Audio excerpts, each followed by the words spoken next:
Welcome to the Success in Medicine podcast. I'm Dr. Rajani Kata, co-author of The Successful Match, and I'm here with my partner and fellow co-author, Dr. Samir Desai. And on today's episode, we wanted to talk about letters of recommendation. So right now, as we're recording this, it's April, and a lot of our students are gearing up for the residency match in September. And one of the most important factors that determine your success in the residency match relates to letters of recommendation. And on today's episode, we wanted to talk first about letter writers. Specifically, who should you ask? How do you ask for letters? And also, beyond letter writers, specifics about the letters, such as how many letters total you're going to need, the content of the letters. So Samir, let's just start with the very first question, which is, who should you ask for a letter of recommendation? So Rajani, since most residency programs will be heavily emphasizing clinical work, the letters that are most meaningful to these programs are letters written by physicians who have supervised you doing your clinical work. So the typical things that you do on a day-to-day basis related to patient care, taking histories, examining patients, presenting cases, writing notes.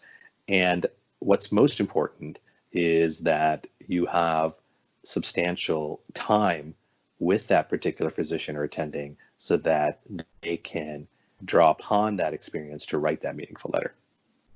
So somebody who knows you and your clinical skills very well. What about if you worked with somebody who was a researcher? Letters written by research mentors can have value in the residency selection process, but most, if not all, of your letters should be written by attendings or physicians that have seen you in the clinical arena. That doesn't mean you can't obtain a letter written by a research mentor, but if you do, it should generally be one of your 3 or 4 letters that you're using to apply to residency. And one of the things that I know a lot of students ask about is, do you need a chairman's letter, or does it help if you have a letter who's from a professor as opposed to an assistant professor? Can you talk about those factors as well, sort of rank of your letter writer? That's a great question. And rank of the letter writer is a factor to take into account when you're deciding among the people who you would like to have your letters written by. The thing that I would say about that, Rajani, is that you should ask yourself, what is the nature of your relationship with that chairman or that professor? Because there is this temptation to get a letter from somebody who has that kind of stature. The feeling is that that would carry a lot more weight, and it can if you have worked with that person on a very close basis. But if you were to just obtain a letter from a chairman or a professor, and that's not based on that type of relationship, then that letter may be very generic and may not be particularly meaningful and could actually hurt your chances instead of enhancing your chances of a successful match.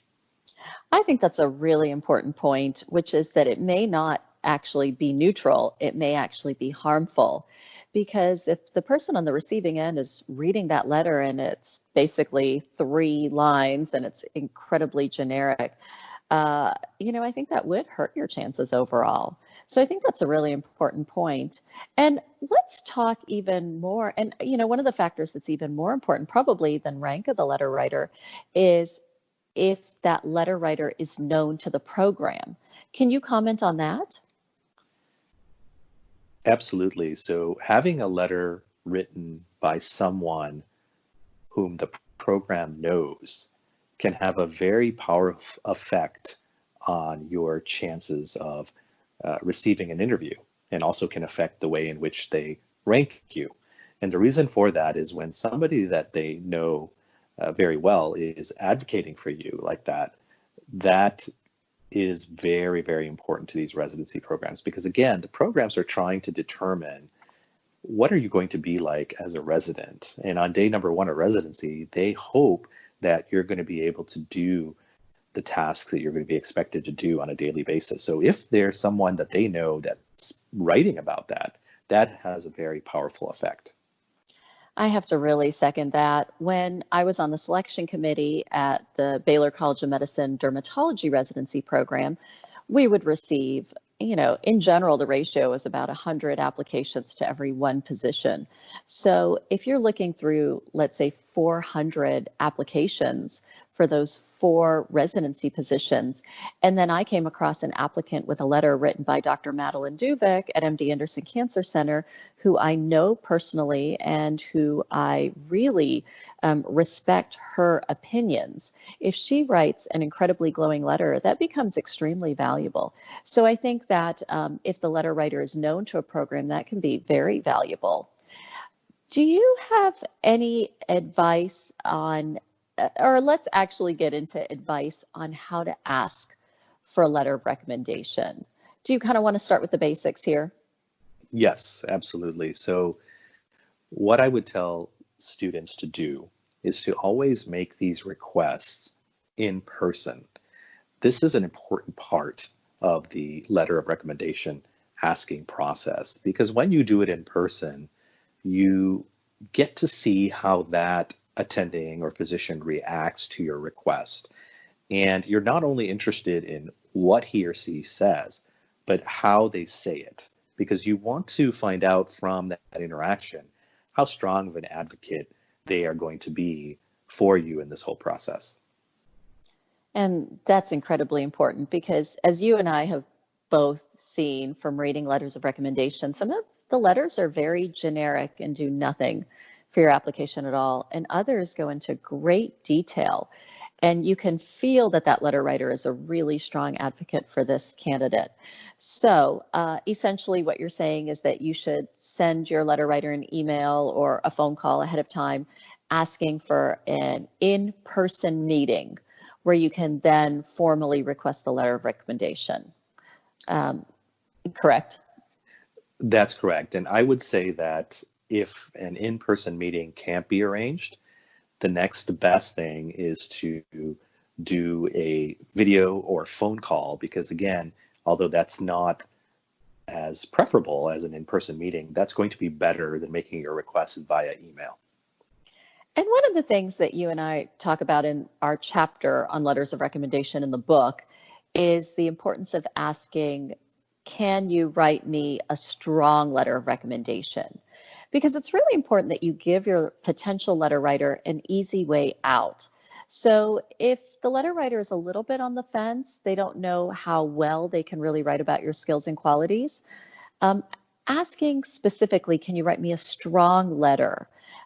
Gives that letter writer the ability to then say, well, if you don't have any other options, I am happy to write you a letter, but it may not be as strong since I don't have that close experience with you. It may not be as strong as it might otherwise have been. So I think that's an important word to use in your wording. Samir, I also wanted to ask you about timing of asking for a letter. Is this something that you would want to do at the end of a rotation, or do you need to wait until you're really getting ready to apply for residency and then come back to your potential letter writer?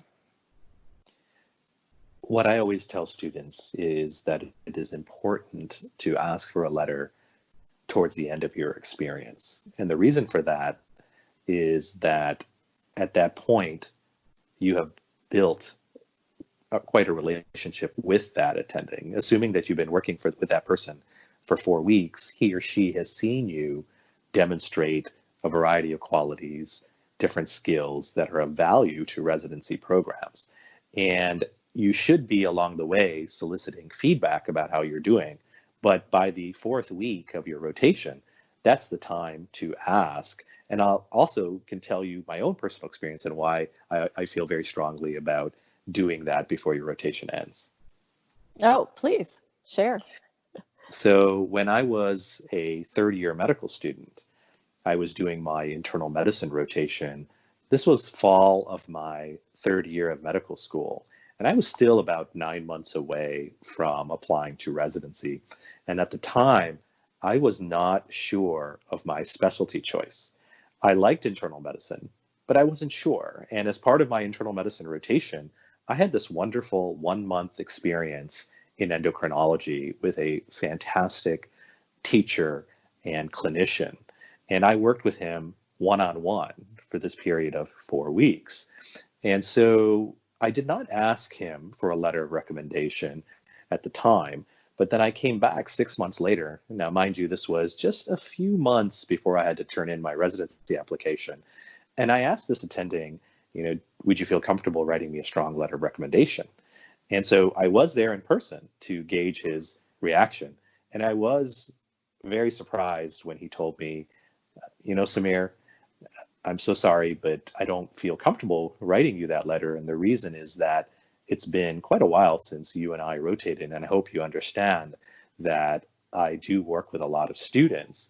And so it would be difficult for me to remember the specifics of what you did during that rotation. And I don't think I would be able to do justice to the letter. So I remember, going through that, and obviously that wasn't a good feeling. And I had to scramble in those few months that I had before I had to apply to find another letter writer.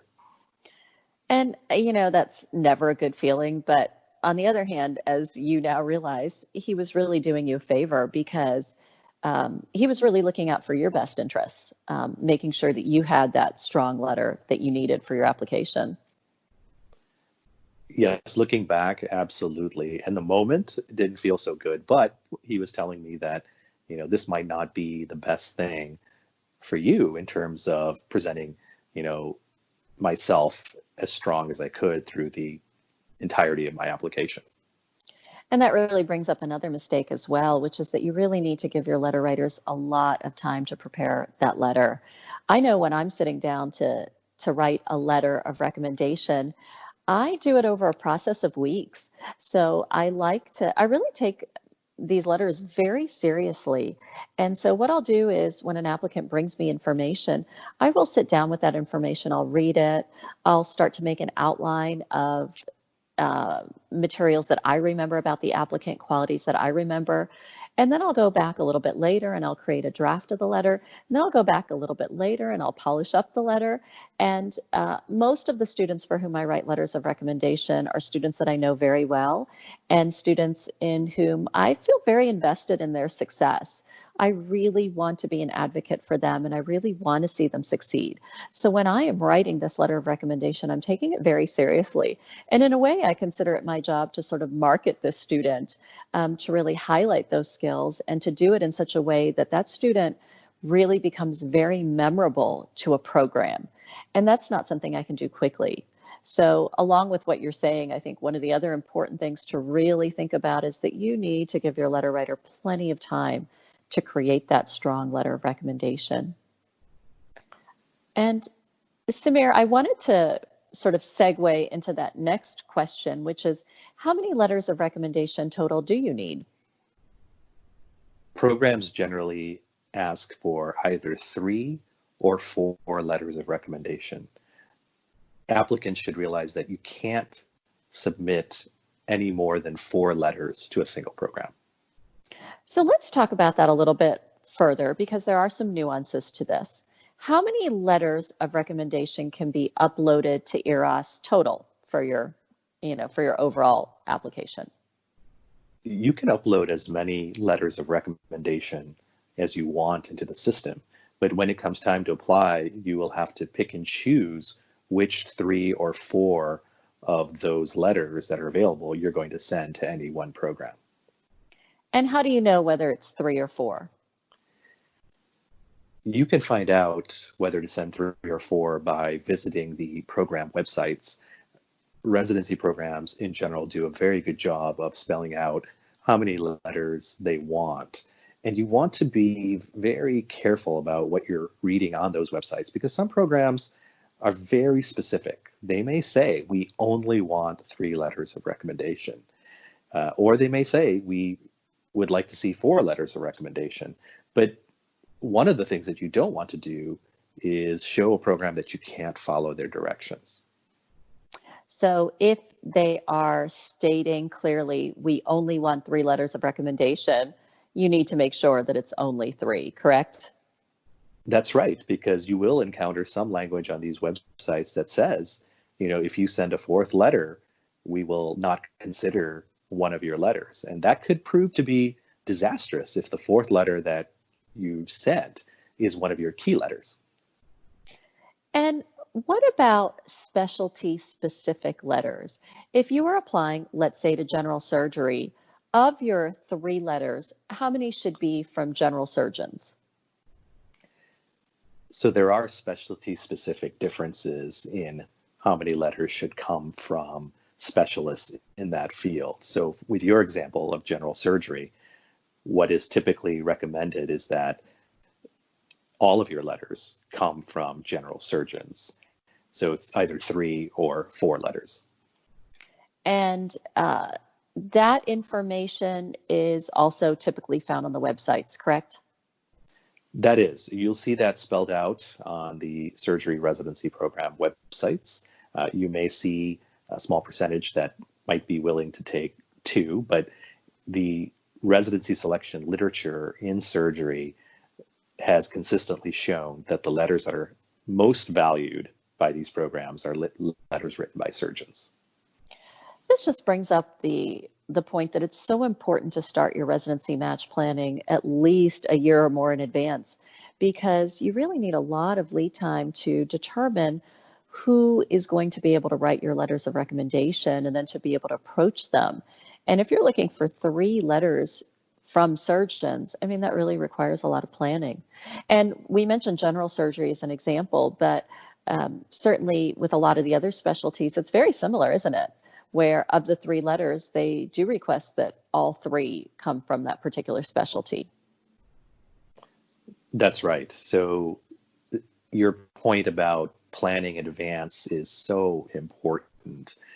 These are things that you need to be aware of months before you apply so that you can create a proper timeline and make sure that you're involved in the right set of experiences that will get you the letters that you need. I wanted to talk also about the content of the letter. So, I have a saying that's in our book, which is that you can't tell your letter writers what to say, but there are ways to remind them of your qualities. And can we talk a little bit more about that? How you can gently influence the content of the letter without ever telling your letter writer what to say. It's a very delicate process, isn't it? But let's talk about how we recommend you do that. It is a delicate process, but most letter writers are very receptive to their students wanting to help them produce meaningful letters. And that's something that our students will see as they move through this process. But you have to be very careful. You have to tread lightly with this. And what I would say is the first step here, Rajani, is to ask yourself, what are the qualities and skills that are highly valued by the specialty?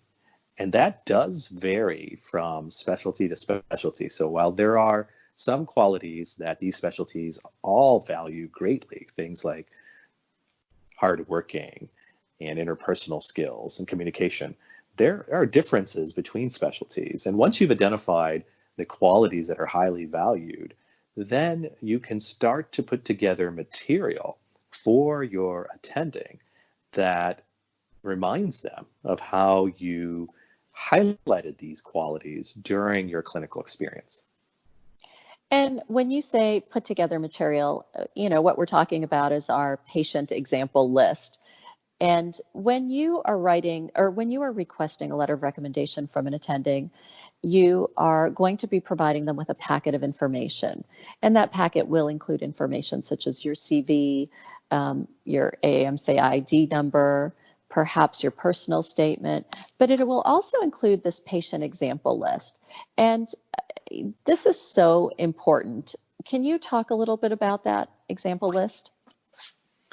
Yes. So as you mentioned, creating a packet of information to provide your letter writer is very important in this process.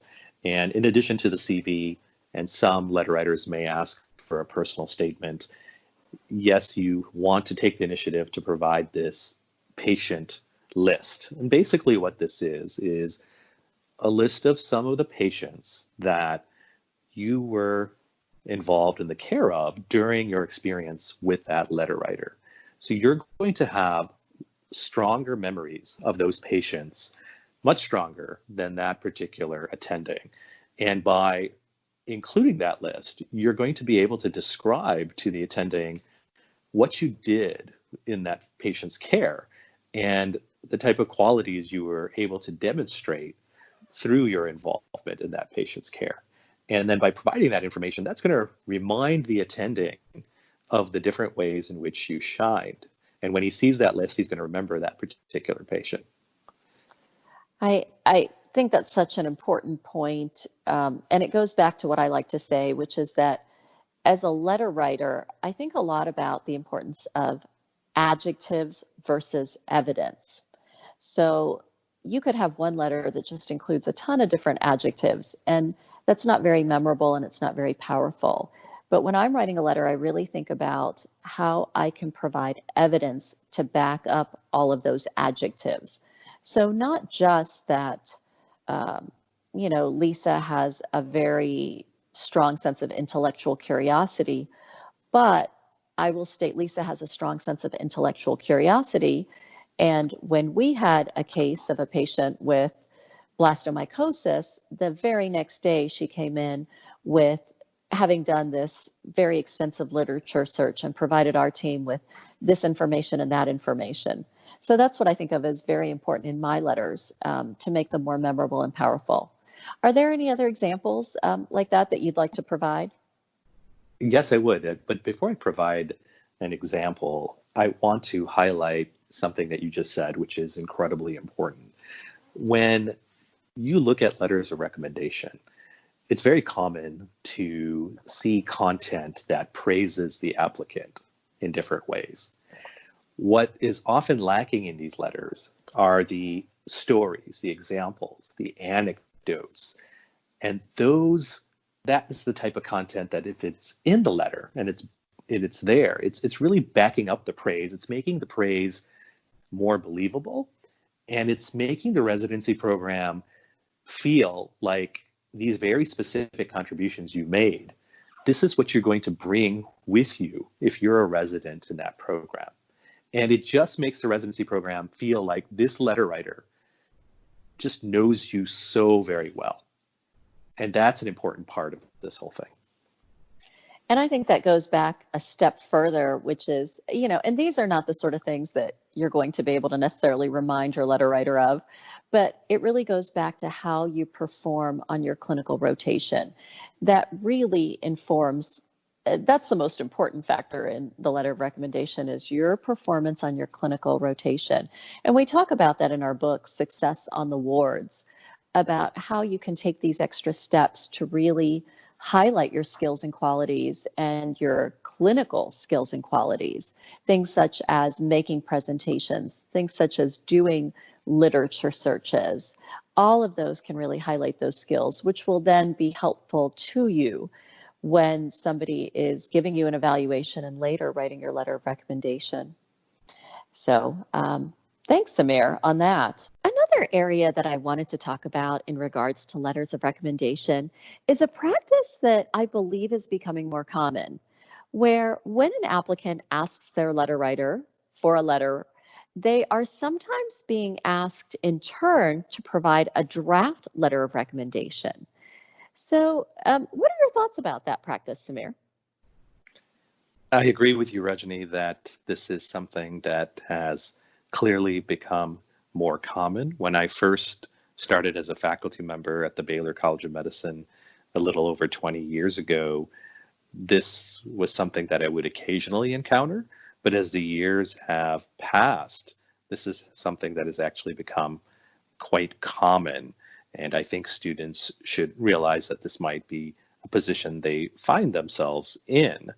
And when I talk to my colleagues who utilize this practice, and I ask them, about their thoughts for why they do it this way, what I hear consistently is that they want to do a good job for their students. They want to advocate well for them, and they view the student writing this draft as a means for them to eventually produce the meaningful type of letter that residency programs covet. So it could then be a good thing because you're able to provide certain types of information. But on the other hand, if you're an applicant and you're sitting in front of a letter writer and you're being asked to provide your own draft, that's a very challenging situation. What would you say to a student in that situation? It is a challenging situation, and I've talked to so many students who have been in this position, and there is a lot of stress and uncertainty associated with it, because while it's an opportunity to provide some important details and content for your writer to utilize, it can be scary because most students are inexperienced in this area. I mean, that's exactly how I would have felt if I had been asked to do this when I was a medical student. And so there is concern that the draft that is produced won't be the optimal type of draft that leads to the letter that the student really wants. And so what are some of, what is some advice that you would provide to a student then in this situation?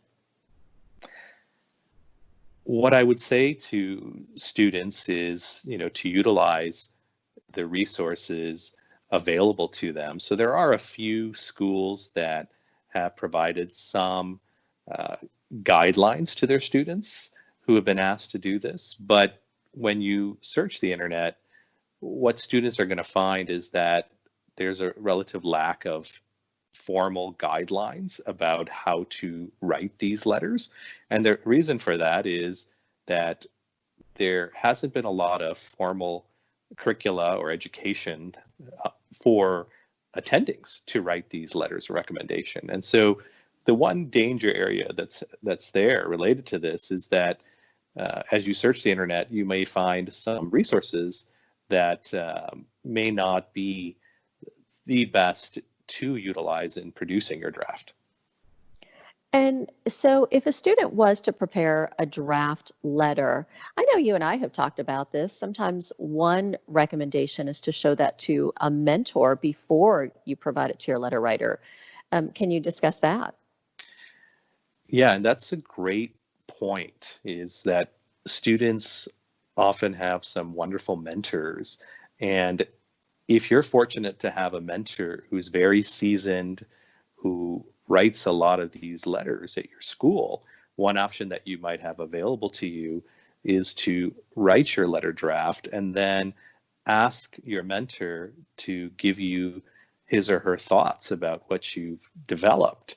And then that may allow you to determine if you've developed the type of content that residency programs really seek. And that's a really challenging thing, obviously, for a student to know. Is what sort of content is it that residency programs are looking for? And I know at MD2B Connect, you and your company have worked with applicants one-on-one to help develop draft letters of recommendation. Can you just discuss briefly some of your best practices in that process? So what we do is we really dig deep with the student about their experience with the letter writer. And that's really the key to developing a compelling letter of recommendation, is to really understand what the experience was like, exactly what the student did, and really find out the ways in which the student excelled. So we're aware of the qualities that every specialty is looking for in these letters, and they do vary from specialty to specialty. And what we do is to try to identify specific ways in which those students demonstrated those qualities during those experiences. So we have the students fill out a very, very detailed questionnaire, and then we analyze that questionnaire. And if there's not enough information there, we'll go through a process where we'll get the student to add even more material. And it's that process that we go through before we even sit down to write the letter that really allows us to develop a powerful letter of recommendation. And I'm really glad you discussed specifically the qualities that the specialty is looking for. And I think that's something that students don't realize is necessarily don't realize how important that aspect of it is. What are the qualities that your letter writer is highlighting? And what are the evidence, what are the examples, the anecdotes, the stories that they are using in their letter of recommendation to highlight those qualities? And that brings me to our upcoming episodes. So I think this was very interesting to talk about letters of recommendation as a piece of the entire residency match application process.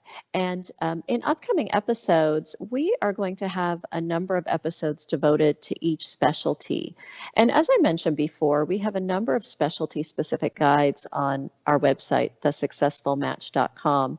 But I think we'll do a number of episodes sort of devoted to each specialty to sort of highlight some of the broad areas that students need to be aware of. So thank you very much to our listeners.